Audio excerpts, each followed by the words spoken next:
Ang buwan ng Oktubre bilang Breast Cancer Awareness Month. Ang breast cancer ang pangatlo sa pinakamapanganib na uri ng cancer na tumatama sa mga Pilipino. Kaya mahalagang marunong ang bawat isa sa pag-self-check para agad maabatan ang sakit.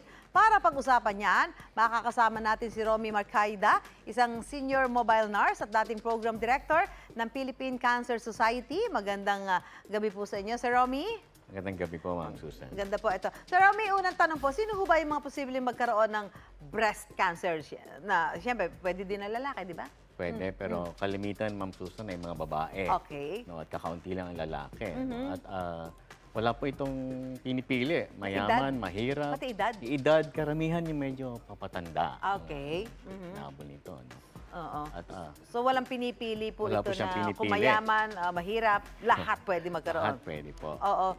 Sir Romy, mayroon ba tamang paraan para malaman kung ang isang tao ay posibleng may breast cancer?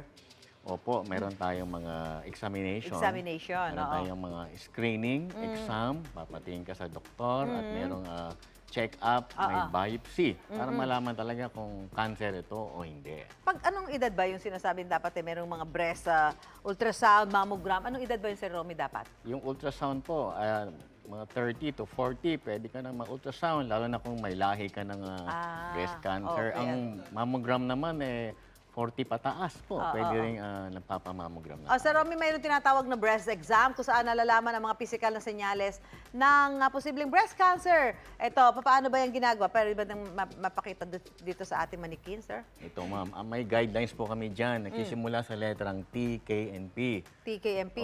Una-una, bago ka mag-check up ng breast mo, dapat pagkaraan ng mga, at least isang linggo after ng menstruation. After demonstration. Kasi minsan may bukol yan. Okay. Pagkatapos ng mens, nawawala din. Kaya fake news yun. Fake Dapat a week after. So, sa TKP, ma'am, una, T. T. Ano yung T? So, ang T muna sa harap ng salamin, tignan mo muna yung breast mo. Tignan, tumayo ka. Tumayo ka, ganyan, ma'am, oh. Naked, okay. Naked, opo. Tapos, tignan mo kung una-una yung kulay ng suso. Kung nangingitim o namumula, dapat pa-check up mo yun. Yung alin po, yung pinaka-nipple o yung paligid? Paligid po.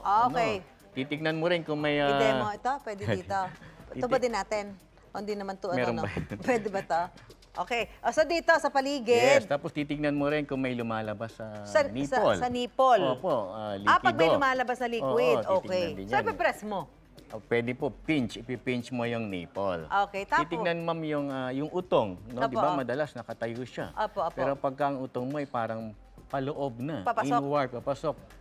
Baka may bukol yun na humihila sa ilalim. So, tandaan nyo ito, Sir Romy, ano ba yung dapat nilang gawin? Kapag may mga nakita sila na isa o mahigit pa sa mga senyales na yan, saan at kanino sila pwedeng pumunta, magkonsulta? Ayan, dapat, ma'am, magpatingin agad sa doktor. Doktor, Pwede opo. magpatingin sa doktor. Anong klaseng doktor po? Pwede po yung mga... OB-GYN? Pwede rin sa OB ninyo. Pwede magpa-check up once a year sa OB. At pwede ka rin mag-examine ng sarili mo muna. Pag malaman mo may makapaka, may ibang mga senyales, pa-check up na agad sa doktor.